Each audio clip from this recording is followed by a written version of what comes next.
Hi, my name is Caroline. My journey began at the age of 5 when I was visited by a group of beings who came from the worlds beyond. I called them my spirit family. To others, they were my imaginary friends. Many children have imaginary friends. Mine were real. They appeared as a bright light, and they said they came from another planetary system beyond this galaxy and this universe. They came from a place they call the Source. They were so loving and kind and always emanated what I would call unconditional love.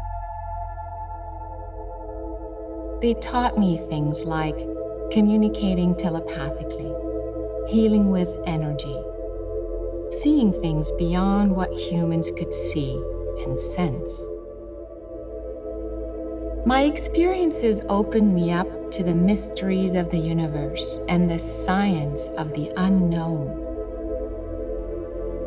And so I spent the past 15 years of my life sharing my knowledge and experience and helping others with healing and guidance about the infinite power of the human consciousness. The fact that we are interested in this subject is we're interested in understanding who we are. A lot of us feel that we don't belong, we don't fit, we're probably not from this planet, we want to go back to the stars.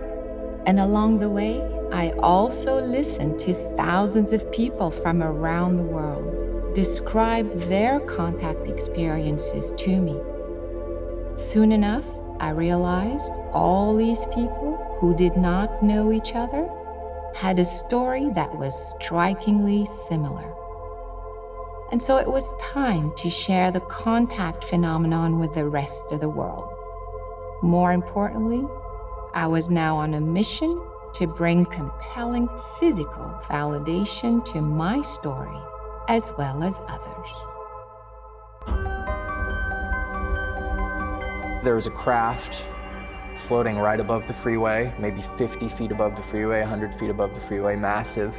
And it was close enough that we could see the porthole windows and faces in the window. We were floating up to a round craft that was quite low overhead. This light was like a glowing, expanding energy, and my whole room became illuminated with this morphing, multicolored energy. I'm going up into the air and into a ship which had a light coming down from the center underneath. They would pick me up out of the bed and they would bring me aboard their glowing spaceship. They take my consciousness out of the body and move it to the mothership. At that point, I then went on board the craft. I would be there with hundreds of other people my age. And they would bring me to the planet and introduce me to other kids my age, and we would play together. I get these calls of people who say, I saw you on the Orion mothership. I actually met different people on the craft that have come into my life now as an adult. I was dragged into this kicking and screaming by John Mack, who told me that so many of the people who came to him for psychotherapy, reporting these experiences about the same story. Dr. Rudy Shield is an emeritus astronomer at the Harvard-Smithsonian Center of Astrophysics. His expertise involves the study of black hole physics, but also as it relates to consciousness. These hundreds of people showing up on a spaceship, where is the spaceship parked? One is the big mega ship, and that operates well above our atmosphere. And it then discharges little zooming spacecraft that are the little pickup craft. NASA scientists witnessed the fact that 3 of the little shuttlecraft approached a much larger ship, something like a blimp, and he said they approached a port to it and then sort of orbited around and eventually spun in. He was working on trying to understand the propulsion of these devices. Where do all of these spacecraft come from, and why are so many different kinds or flavors of spacecraft reported all makes sense to me. There are more than one civilization visiting us.